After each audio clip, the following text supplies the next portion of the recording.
さて、ディアブロライクにバンサバを逆輸入したハクスラゲーが新シーズンでネクロマンサーを実装とのことで、このゲームは買いなのか、今回はドワーブンレルムズの紹介を行います。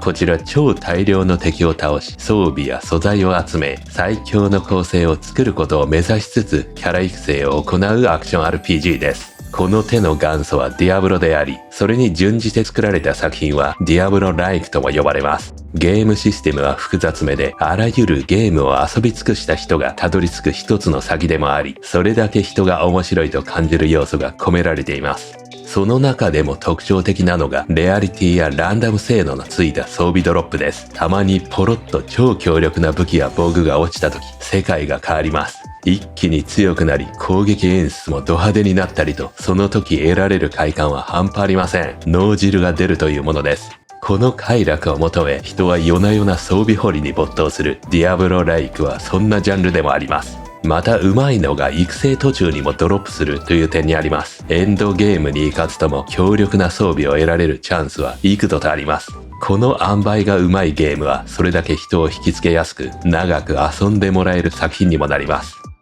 ここで今作ドワーブンレルムズはディアブロライクに沿って作られており、ゲームは同じ流れを組みます。ただし大きな特徴として、なんとバンサバのシステムを逆輸入しているという点があります。ヴァンパイアサバイバーズはご存知、今やたくさん類似作が作られているローグライトなハクスラゲーです。とにかく短い時間で大量の敵を倒しまくるハック&スラッシュさが特徴です。ディアブロライクと通ずるものがあるということで、最近はバンサバ系がディアブロ系の装備品システムを採用し始めています。強力な装備を見つけたり、より多くの構成を練る楽しさが増え、ゲーム性が充実してきています。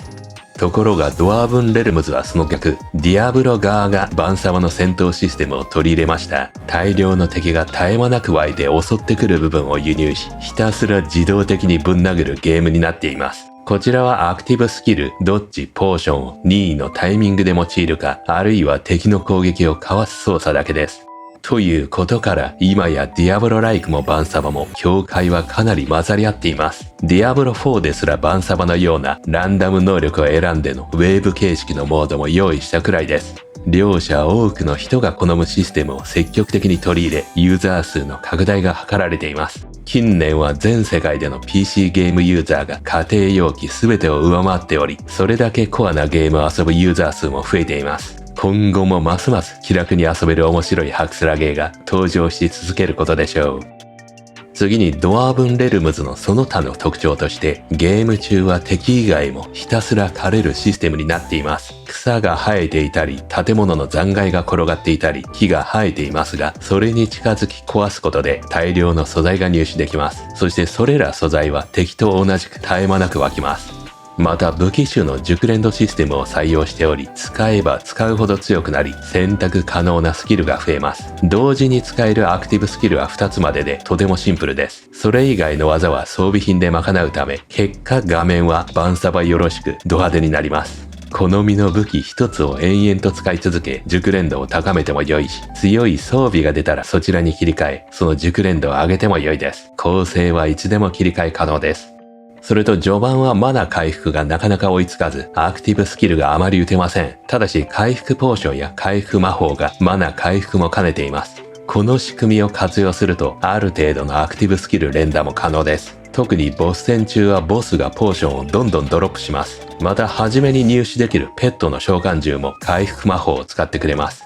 その他先に進むほど拠点の施設が次々とアンロックされていき、定番のクラフトやプレイヤーの強化システムが利用できます。パッシブスキルツリーもパスオブエグザイルに近づくほど大きくなってきています。とにかく敵を倒しつつ装備や素材を貯めまくり、プレイヤーを育成するループが見事出来上がっています。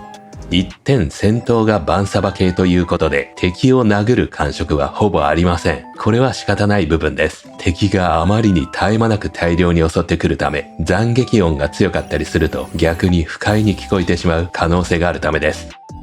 そんなドワーブンレルムズですが、昨日新シーズンが始まりました。新クラスもとい新武器種のカマにより、ネクロマンサー系の技が利用可能になりました。下僕を召喚し戦ってもらいます。ネクロ系が好きな人には待望の追加要素です。ちなみにディアブロと同じくシーズン外でも遊べます。ゆっくりと遊びたい方はそちらで延々とキャラを育成できます。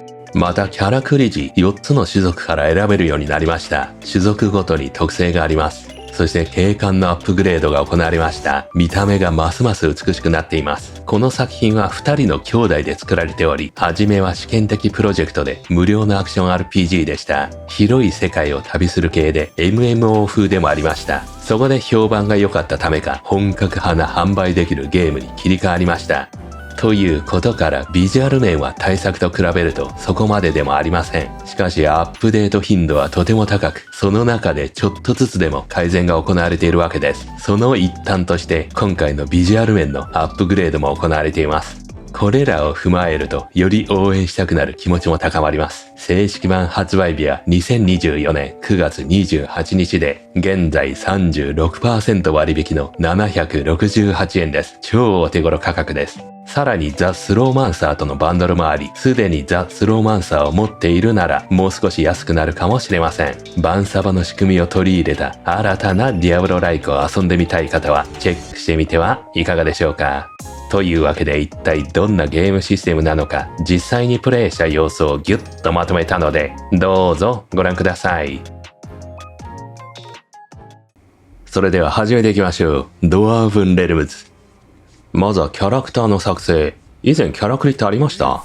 男か女程度だったような気がしましたが。とりあえずレースは4体、ドワーフ、人間。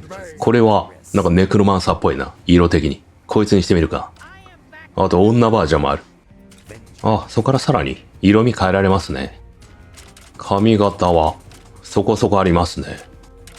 レースごとに性能が異なるのかな。さあ始まった。以前と開始がちょっと異なりますかね。景観が変わってるかな。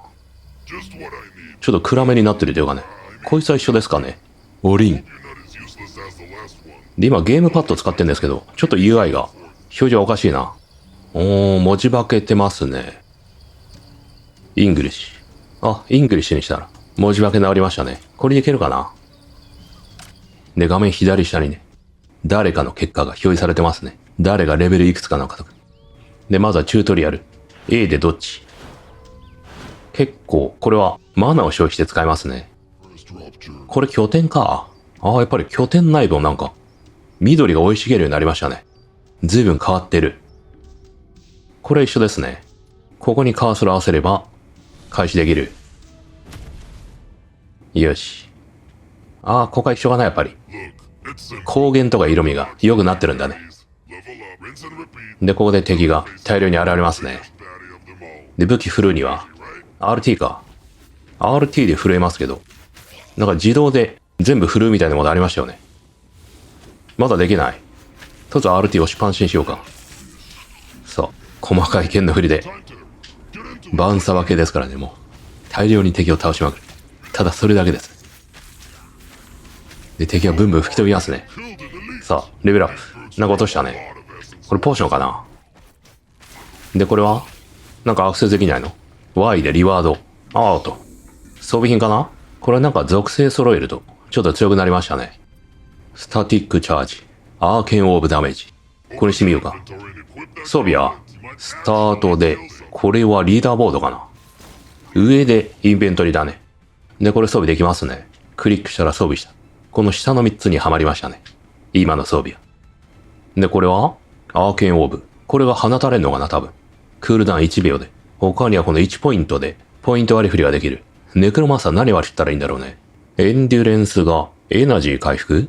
エナジーマナでいいのかな。そうか。キーオースアップで、アタックスピードアップだ。これ以前上げましたね。ボスダメージ。ラックは経験値ボーナス。ダメージアップ系が意外とないな。というわけで、エンデュレンスを今回上げてみようか。自動で武器が振られるようになりましたね。何を契機にこうなったんだ。で、体の周りにすげえオーブが飛んでるけど、これがアーケンオーブかな。いきなりド派手だねもう。で、ここら辺の背景をね、壊したりすると、素材が取れましたね。花とかからも取れる。岩も壊せる。いや、ちょっと感動してますね。ここまで見た目が良くなってると。さらにこれはなんだ？トレジャー、骨を入手した。おう、何でも壊せる。ほらー。で、画面左上に今、タイムエッセンス。それが増えてますね。あと何か時間制限がある。それがマックスになると何かになるんでしたっけ？時間がいっぱいになって。まずはこれはトレジャー。本の知識。これは多分何かのアンロック要素だね。で、装備品手に入れますね。鎧、アーマー値、プラス8。前方、表示されてますね、目標が。ここにアクセスして、これで道が開くと。ボスまでの。こいつら倒しても倒さなくてもいいのかな？多分時間が切れてしまうと、なんか限界ありそうだけど。まずはボスが出たので、殴っていこう。あとは自動移動もありますね。丸を押すと、勝手に移動してくれる。だからなんだという話でもありますね。昔はね、広いフィールドを移動するゲームでもありましたからね。その名残かな。さあ倒して、報酬だ。さあたっぷり、右下に表示されてますね。これで拠点に戻って、どんどん拠点内施設が増えていきますね。これ何これ？ボスって書いてあるな。なんかボスラッシュモードかな。ダミーって書いてある。ああ、カカシみたいなものか。で、これスキルツリーだけど、これどうだ？以前と変わったかな？なんか以前よりもでかくなってる気がする。もっとパスオブエグザイル風になったかな。デューラビリティ、バイタリティ、アタックダメージ。上かな、じゃあ。ダブルクリック。あ、それでもいいんだ。なるほどね。で、装備品、装備してませんでしたね。ブーツ、パンツ。これレアリティがちょっと高いのかな。で、使う武器に応じて覚える能力が変わりますね、このゲーム。これ剣2ってなってるけど、アイテムレベルか、これ。ネクロマンサーはサイス系を使うと良いらしいですが、現状はないね。武器のアイコンが表示されてますね。あ、これか。今使ってる武器の経験値が溜まり、ソードですね。これが使えるようになったのかな。マジカルスラッシュ。RB で使えると。で、サイズはどれだ？サイズは一番右か。まあ、入手を目指しましょう。で、RB ね。RB! お！飛び道具放った。一直線上のね、飛ぶ斬撃ですね。これは何かな？ウェポン選ぶ。これか。これは攻撃が結構ゆっくりだね。で、新たな施設がアンロックされましたね。はじめは何かな？ This Enchant Station。なんか解体できる？いらないものは、これ選択することで、全部ここに設定された。まあ、全部いらないけど。This Enchant All。これにより、素材になったのかな？マテリアルに変換されたのか、今。多分ここら辺が今増えたんだろうね。スキルアップグレード。さあ覚えた。ボーンサージ覚えたぞ。使ってみよう。くらえ！ボーンサージ！あ、なんか飛んでった？いや、どうだ？よくわからん。ボーンサージ。今使いましたね、多分ね。ボーンサージ？お！ちょっと、敵が多くてわからん。なんか発動してるっぽいんだけど。ボーンサージ！あー、なんか、細かい何か飛んでますね。貫通する。スリーウェイ弾みたいなのが。で、なんか味方呼んでますね、よく見ると。これが手下かな、ミニオン。他には、新たに覚えた。ネクロティック・マエストローム。これで、LT を押すと、体の周りになんか放たれましたね。炎上の何か。ノバ形態かな。さらに報酬だ。よし、これで、アーケン3つ目。これで何かシナジーが生まれるんだろうか。さらにこれは、エッセンス？リロール？これらが報酬でいいのかな？エクスチェンジ。道中入手したタイムエッセンス。それが変換される？エクスチェンジ。変換された。まあ、多分、素材を入手したんでしょう。そして新たに、2つの施設かな？鍛冶屋に、モーター。これは薬草系の何か。そして、木材とか岩かな、これは。クラフト。現在のこれをクラフトで変えられると。ワークベンチ。ノーマルマジックユニークアイテムクラフト。この武器を変えられる？レベル0アイテムを。新しく一つ能力を加えるのかな？ 0 って書いてあるね。はい。どれにするか選べんのかな？素材を使いますと。アーケンオーブダメージ。これでいいか。3つになってさらに付けられる。レアリティ上がりましたね。こっからペットが、これを集めれば、これが報酬。このペットが仲間になると。ゴブレット。さらにペットが入手した。早くも。ルク。とりあえずこれでルクが呼び出されて、なんか設置型の魔法を打つんじゃありませんでしたっけ。この緑色がルクの魔法である可能性もある。そこに入ることでなんか回復するんじゃありませんでした。どうした？チャージドアタック LT。チャージド溜まったら使うって話か。画面超下に水色のゲージがあるんですけどね。それを溜めて使うことでチャージドになる。お次はこちらか。ここで何ができるんだ。スクーラーディスク。これらを集めることで、なんかポイントがもらえるってやつですね。さあ、新たな施設。カードステーション。これどれか選ぶんでしたっけ？能力をね。エンデュランス。選択してみた。で、ボーンサージの代わりに、これが選べるようになった。リーチングエース。なんか吸い取るのかな？レイスが。で、宝石を入手してますが、クリックすることで、永続強化ですね。ダメージストーン。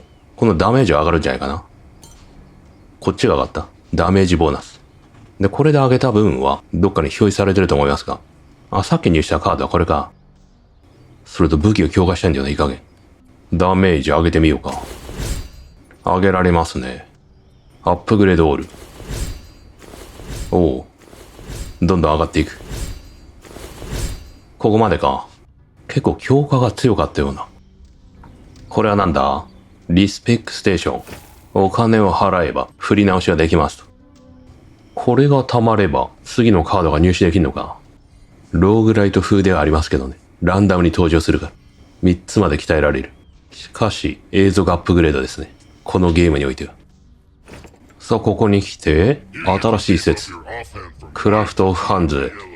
さあ、ついに、これらは鍛えられるのか？そのようだね。しかし、素材が必要である。これいけそうだな。鍛えてみるか。